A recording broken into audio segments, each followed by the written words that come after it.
میں بہک سکوں یہ مجال کیا، میرا رہنما کوئی اور ہے۔ نحمدہ ونصلی علی رسولہ النبی الکریم الامین، اما بعد فاعوذ باللہ السمیع العلیم من الشیطان الرجیم، بسم اللہ الرحمن الرحیم۔ قال اللہ تبارک و تعالی فی القرآن الحکیم، ان اللہ وملائکتہ یصلون علی النبی یا ایہا الذین آمنوا صلوا علیہ وسلموا تسلیما۔ الصلاۃ والسلام علیک یا رسول اللہ وعلی آلک واصحابک یا نبی اللہ۔ اللہ تعالیٰ کی بے حد و حساب حمد و ثنا، نبی مکرم جاند و عالم وجہ تخلیق کائنات حضرت محمد مصطفیٰ صلی اللہ علیہ وسلم اور آپ کے جمیع آل و اصحاب کی بارگاہ ناز میں درود و سلام کے نذرانوں کے بعد، سامعین ذی وقار میرے دینی اور یقینی دوستوں، بزرگوں اور بھائیوں،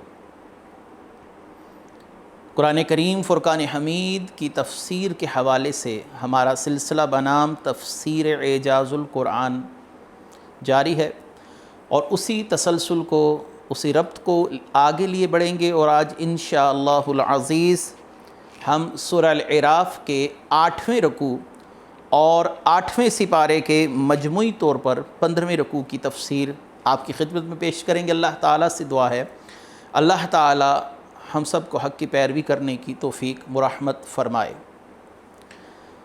8واں سپارہ ہے اور آیت نمبر 59 ہے، سورہ الاعراف ہے۔ اللہ تعالیٰ قرآن کریم فرقان حمید میں ارشاد فرماتے ہیں، لَقَدْ أَرْسَلْنَا نُوحًا إِلَىٰ قَوْمِهِ فَقَالَ يَا قَوْمِ اعْبُدُوا اللَّهَ مَا لَكُمْ مِنْ إِلَٰهٍ غَيْرُهُ إِنِّي أَخَافُ عَلَيْكُمْ عَذَابَ يَوْمٍ عَظِيمٍ قَالَ الْمَلَأُ مِنْ قَوْمِهِ إِنَّا لَنَرَاكَ فِي ضَلَالٍ مُبِينٍ۔ بے شک ہم نے نوح کو اس کی قوم کی طرف بھیجا تو اس نے کہا، اے میری قوم، اللہ کی عبادت کرو، اس کے سوا تمہارا کوئی معبود نہیں ہے۔ بے شک میں تم پر بڑے دن کے عذاب کا خوف کرتا ہوں۔ اور اس قوم کے سردار بولے، بے شک ہم تمہیں کھلی گمراہی میں دیکھتے ہیں۔ پچھلی آیات میں آپ نے اللہ تبارک و تعالیٰ کی توحید کے دلائل، اللہ تبارک و تعالیٰ کی وحدانیت کے دلائل کو سماعت فرمایا۔ دعوت توحید کوئی نئی دعوت نہیں ہے۔ اللہ تبارک و تعالیٰ نے حضرت نوح علیہ السلام جو کہ پہلے رسول بنائے گئے، وہاں سے تذکرہ شروع کیا کہ اللہ تعالیٰ کے جتنے بھی انبیاء رسول مبعوث ہوئے، انہوں نے دعوت توحید دی، اور ان کی قوم کی طرف سے انہیں مزاحمت کا سامنا بھی کرنا پڑا۔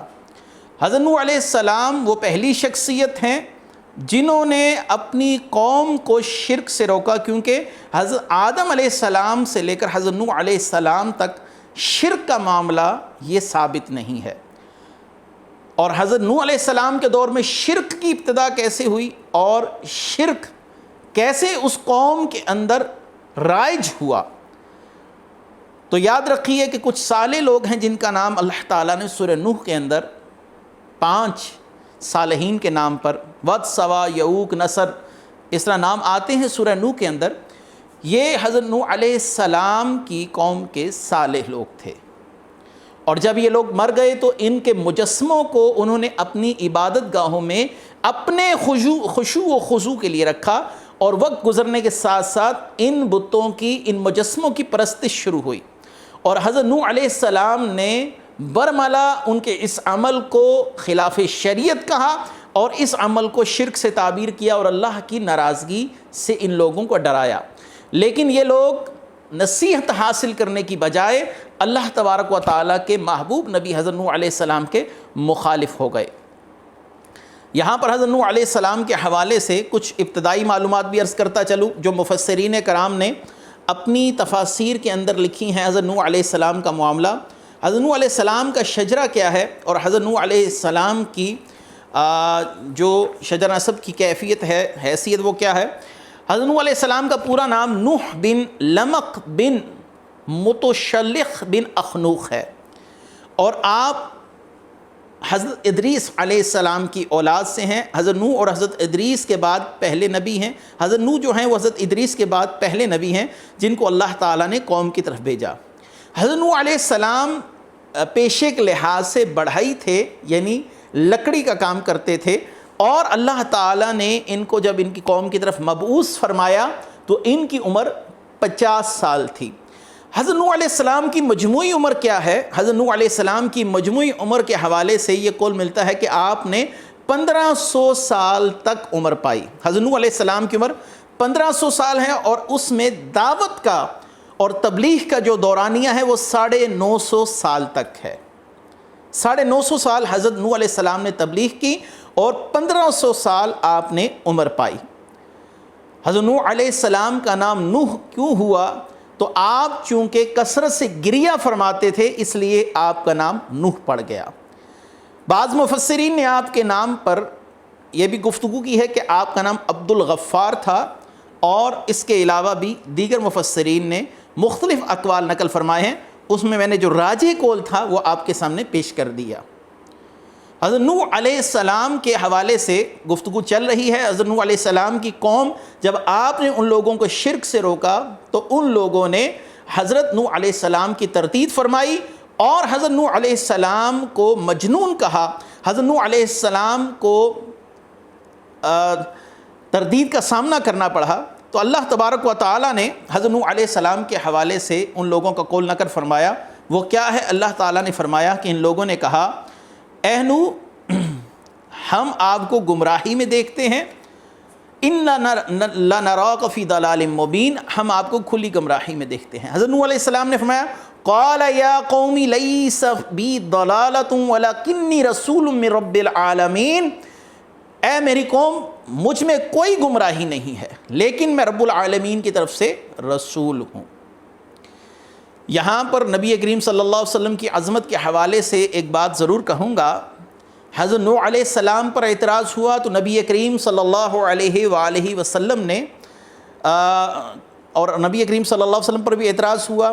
اب یہاں پر نبی کریم صلی اللہ علیہ وسلم کا جو مقام ہے، مرتبہ ہے، شان حبیبی ہے، شان محبوبیت ہے، وہ ہمیں واضح نظر آتی ہے. اعتراض حضرت نوح علیہ السلام پر ہے. آپ فرما رہے وَلَكِنِّي رَسُولٌ مِّن رَبِّ الْعَالَمِينَ، میں اللہ کا رسول ہوں.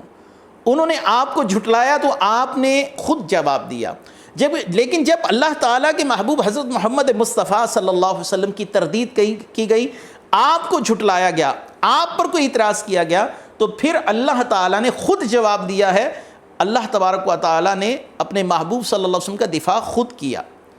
اس کی مثال یہ ہے کہ عاص بن وائل سہمی نے نبی کریم صلی اللہ علیہ وسلم کے بیٹے حضرت ابراہیم علیہ السلام کی وفات پر کیا فرمایا کہ رسول اللہ صلی اللہ علیہ وسلم کی نسل منقطع ہو گئی. نعوذ باللہ. عاص بن وائل سہمی کے اس اعتراض پر اللہ تعالیٰ نے خود جواب دیا، ان شانئک هو الابتر، آپ کا دشمن بے نام و نشان رہ جائے گا. آپ صلی اللہ علیہ وسلم کی مانوی اولاد اور حقیقی جو اولاد ہے وہ قیامت کی صبح تک باقی رہے گی. اسی طرح ولید بن مغیرہ نے نبی کریم صلی اللہ علیہ وسلم کو مجنون کہا.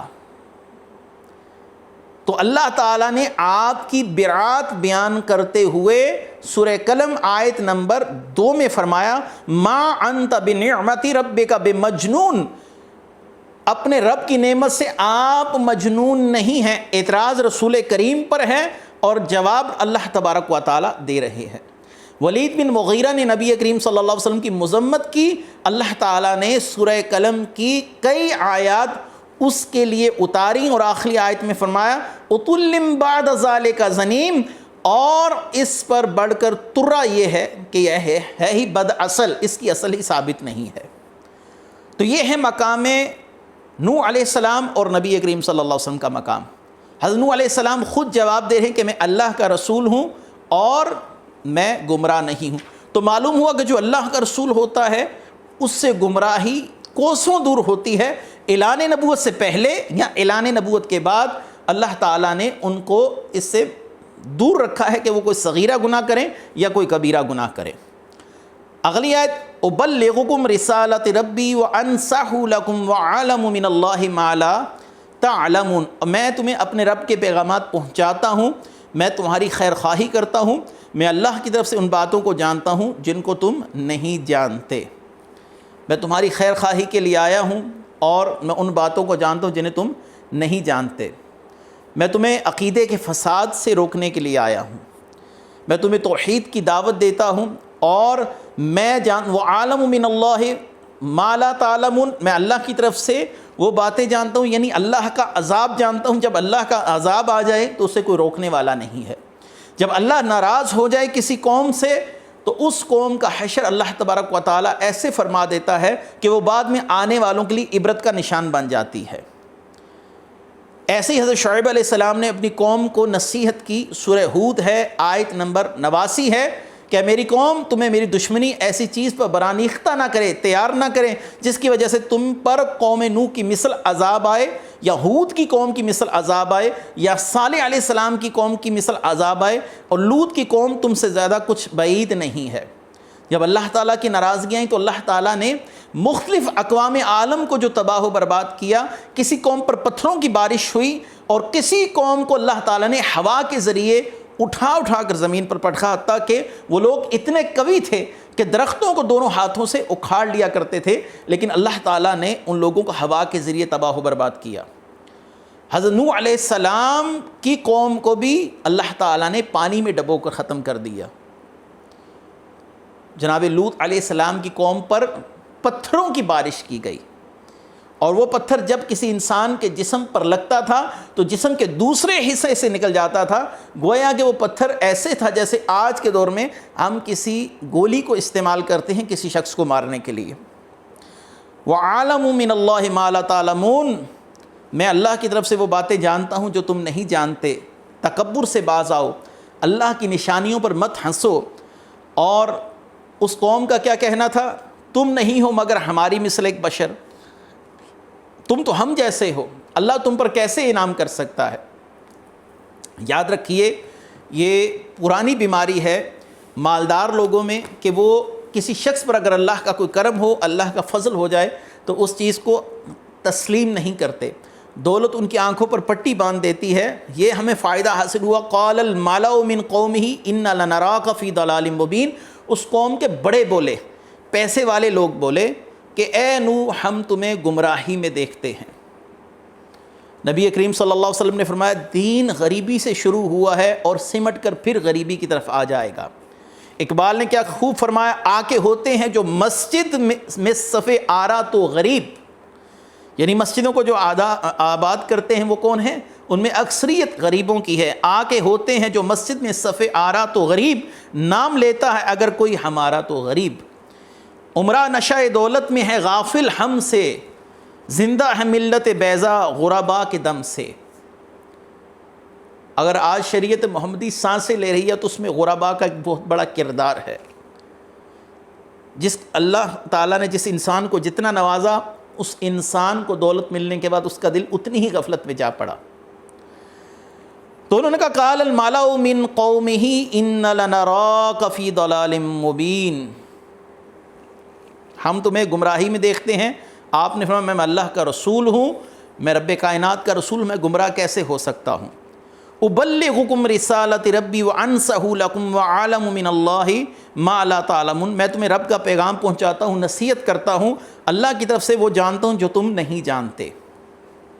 اگلی آیت مبارکہ اَوَعَجِبْتُمْ أَنْ جَاءَكُمْ ذِكْرٌ مِّن رَبِّكُمْ عَلَىٰ رَجُلٍ مِّنْكُمْ لِيُنذِرَكُمْ وَلِتَتَّقُوا وَلَعَلَّكُمْ تُرْحَمُونَ، کیا تمہیں عجب ہے کہ تم میں سے ایک مرد پر تمہارے رب کی طرف سے ذکر نازل ہوا تاکہ وہ تمہیں ڈرائے اور تم اللہ سے ڈرو اور تم پر رحم کیا جائے؟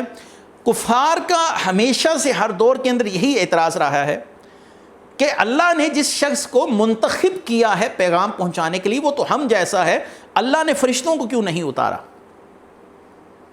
اللہ نے ہمیں فرشتوں کے ساتھ کیوں نہیں جوڑا دعوت اور تبلیغ کے معاملے کے اندر؟ فرشتے کیوں نازل نہیں، ہمیں فرشتے نظر کیوں نہیں آتے؟ اور جو فرشتہ کلام لے کر آتا ہے وہ ہمیں نظر کیوں نہیں آتا؟ اللہ تعالیٰ نے اس شخص کو اپنی رسالت کے لیے کیوں چنا؟ اللہ تعالیٰ اس کا جواب خود دے رہے ہیں کہ تمہیں اس بات میں کیا تعجب ہے کہ اللہ تعالیٰ رسالت کے لیے کسی شخص کو منتخب فرمائے، وہ کسی کو نبوت سے سرفراز فرما دے، یہ اس کا کرم ہے، کوئی جس کو چاہے عطا کرے۔ اور یہاں پر ایک لفظ ہے خصوصی طور پر علی رجل منکم، کیا تمہیں تعجب ہے کہ مردوں میں سے تمہارے رب کی طرف سے کلام نازل کیا گیا مردوں پر، یہ جو ہے نا علی رجل منکم، تم میں سے مردوں پر، تو اس کا مطلب ہے کہ نبوت کبھی کسی عورت کو اللہ تعالیٰ نے عطا نہیں کی، امامت کبریٰ ہو صغریٰ ہو یہ عورت کے لیے نہیں ہے۔ وَلِتَتَّقُوا وَلَعَلَّكُمْ تُرْحَمُونَ، اور تم اللہ سے ڈرو تم پر رحم کیا جائے۔ فَقَذَّبُوهُ فَأَنْجَيْنَاهُ وَالَّذِينَ مَعَهُ فِي الْفُلْقِ وَأَغْرَقْنَا الَّذِينَ كَذَّبُوا بِآيَاتِنَا إِنَّهُمْ كَانُوا قَوْمًا عَامِينَ۔ اللہ تعالیٰ فرماتے ہیں تو قوم نے انہیں جھٹلایا، تب ہم نے انہیں اور ان کے ساتھیوں کو کشتی میں نجات دی، اور جو ہماری آیات کو جھٹلاتے ہیں انہیں ہم نے غرق کر دیا، اور وہ اندھے لوگ تھے۔ یہ قوم حضرت نوح علیہ السلام کے ساتھ مذاق اور ٹھٹھا کرتی تھی۔ حضرت نوح علیہ السلام کو اللہ نے حکم دیا کہ وہ ایک کشتی بنائیں، اور جب یہ لوگ کشتی کو دیکھتے تھے تو حضرت نوح علیہ السلام سے سوال کرتے تھے کشتی کس لیے بنا رہے ہو؟ حضرت نوح جانتے تھے کہ اب اللہ کا عذاب آنے والا ہے، اور یہ کشتی میرے لیے اس وقت ایک ذریعہ ہوگی، اللہ تعالیٰ مجھے اس کشتی کے ذریعے نجات عطا فرمائے گا۔ اور پھر اللہ تعالیٰ نے اس قوم پر عذاب کیسے نازل فرمایا؟ آسمان سے اللہ تعالیٰ نے بارش کو حکم دیا، اتنی بارش برسی کہ زمین پر پانی اتنا بلند ہوا، اور پھر اللہ نے زمین کو حکم دیا کہ اپنے اندر سے پانی باہر نکالے۔ یہ قوم اسی خوش فہمی میں مبتلا رہی کہ ہم اللہ کے عذاب سے بچ جائیں گے، کسی پہاڑ پر چڑھ جائیں گے، لیکن اس قوم کو اللہ تعالیٰ نے پانی میں ڈبو دیا، اور تمام کے تمام پہاڑ جو تھے وہ پانی میں ڈوب گئے۔ حضرت نوح علیہ السلام کے ساتھ صرف وہی لوگ محفوظ رہے جو آپ کی اطاعت کرنے والے تھے، آپ کا حکم ماننے والے تھے، اور اللہ کے حکم سے حضرت نوح علیہ السلام نے ہر جانور کا ایک جوڑا اپنے ساتھ اس کشتی میں بٹھا لیا۔ یہاں پر مفسرین کرام کے اندر ایک خاصا اختلاف موجود ہے کہ حضرت نوح علیہ السلام کے دور میں جو پانی کا عذاب آیا اس سے پوری روئے زمین ڈوب گئی تھی، یا صرف وہ خطہ جو عراق کا علاقہ ہے جہاں حضرت نوح علیہ السلام کو اللہ تعالیٰ نے مبعوث کیا تھا، کہ صرف وہی علاقہ سیلاب سے متاثر ہوا۔ مفسرین میں علامہ آلوسی روح المعانی کے اندر اپنی تحقیقات سے یہ بات ثابت کرتے ہیں کہ صرف وہی علاقہ جہاں حضرت نوح علیہ السلام کو مبعوث کیا گیا تھا اس علاقے کو پانی میں ڈبویا گیا، کوئی شخص زندہ نہیں بچا، صرف نوح علیہ السلام اور آپ کے ماننے والے۔ تو یہاں پر معلوم ہو کہ دشمنان دین آخر کار ہلاک ہوتے ہیں، اور یہ بھی بات یاد رہے کہ یہ اپنی قوم کے بڑے سردار تھے، مالدار تھے، لیکن اللہ کی نافرمانی میں یہ لوگ اتنے جری ہوئے اور اتنے آگے گئے کہ ان کا مال و دولت ان کو نہیں بچا سکا، اور اللہ تعالیٰ نے ان کو آخر کار اپنے عذاب میں مبتلا کیا۔ نافرمانوں کے لیے جتنی بھی مہلت مل جائے ان کے لیے ایک وقت ہے جو وقت آخر ہے، لِكُلِّ نَبَعٍ مُسْتَقَرٍ، کہ ہر شے کے لیے ایک وقت مقرر ہے، ہر سزا کے لیے ایک وقت مقرر ہے، ہر معاملے کے لیے اللہ نے ایک وقت مقرر کر رکھا ہے۔ تو اللہ تبارک و تعالیٰ نے حضرت نوح علیہ السلام کا واقعہ بیان کر کر جھٹلانے والوں کا تمام کا تمام واقعہ بیان کیا کہ اے محبوب صلی اللہ علیہ وسلم، مالی طور پر یہ لوگ جتنے بھی مضبوط ہوں، مالی طور پر اور معاشی طور پر ان کو جتنا بھی استحکام ہو، جیسے نوح علیہ السلام کی قوم بچ نہیں سکی، اللہ تعالیٰ نے ان کو ایک وقت مقرر تک ڈھیل دی، ایسے ہی یہ لوگ آپ صلی اللہ علیہ وآلہ وسلم کے سامنے جو آ کر کھڑے ہیں، اگر جن کے پاس مال و متاع ہی کیوں نہ ہو، یہ ایک وقت آئے گا کہ اللہ تبارک و تعالیٰ کی طرف سے عبرت کا نشان بن جائیں گے۔ آپ نے قرآن کریم فرقان حمید کو دیکھا کہ قرآن کریم فرقان حمید میں ان لوگوں کے متعلق اللہ تعالیٰ نے فرمایا واللہ یعصمک من الناس، اللہ تعالیٰ آپ کی حفاظت فرمائے گا۔ اور پھر تاریخ کے اوراق دیکھیے، قرآن و حدیث کا مجموعہ دیکھیے، بہت سے لوگ جو رسول اللہ صلی اللہ علیہ وسلم کی مخالفت کر رہے تھے، دین کے خلاف عملی اقدامات کر رہے تھے، ان لوگوں کی اموات کیسے ہوئیں۔ ابو لہب کے متعلق مشہور ہے کہ جب وہ مرا تو اس کے جسم کے تعفن سے پورا علاقہ جو تھا وہ پریشان تھا، اور اس کے بیٹوں نے بڑی مشکل سے اس کی لاش کو اٹھا کر ایک دیوار کے ساتھ لگا کر اوپر پتھر ڈال دیے، اور اس کو قبر تک نصیب نہیں ہوئی۔ عاص بن وائل سہمی ہو یا دیگر رسول اللہ صلی اللہ علیہ وسلم کے سامنے آ کر ٹکرانے والے لوگ ہوں، ان کا معاملہ قرآن کریم نے واضح طور پر بیان کیا۔ اور یاد رکھیے کہ ایک شخص جس کو رسول کریم صلی اللہ علیہ وسلم سے انتہائی درجے کا بغض تھا، اس پر اللہ تعالیٰ نے بوقت موت ایسی پیاس مسلط کر دی کہ وہ پانی پی پی کر مر گیا، اور اس کا پیٹ ایک بڑے مٹکے کی طرح پھول گیا، لیکن اس کی پیاس بجھنے کا نام نہیں لیتی تھی۔ وہ کہتا تھا مجھے محمد کے رب نے مار ڈالا ہے۔ دوسرا شخص نبی کریم صلی اللہ علیہ وآلہ وسلم جب لوگوں میں درس و واعظ کرتے تو وہ پیچھے بیٹھ کر رسول کریم صلی اللہ علیہ وسلم کے چہرہ مبارک کی نقلیں اتارتا۔ رسول کریم صلی اللہ علیہ وسلم نے فرمایا اس کو زمین قبول نہیں کرے گی۔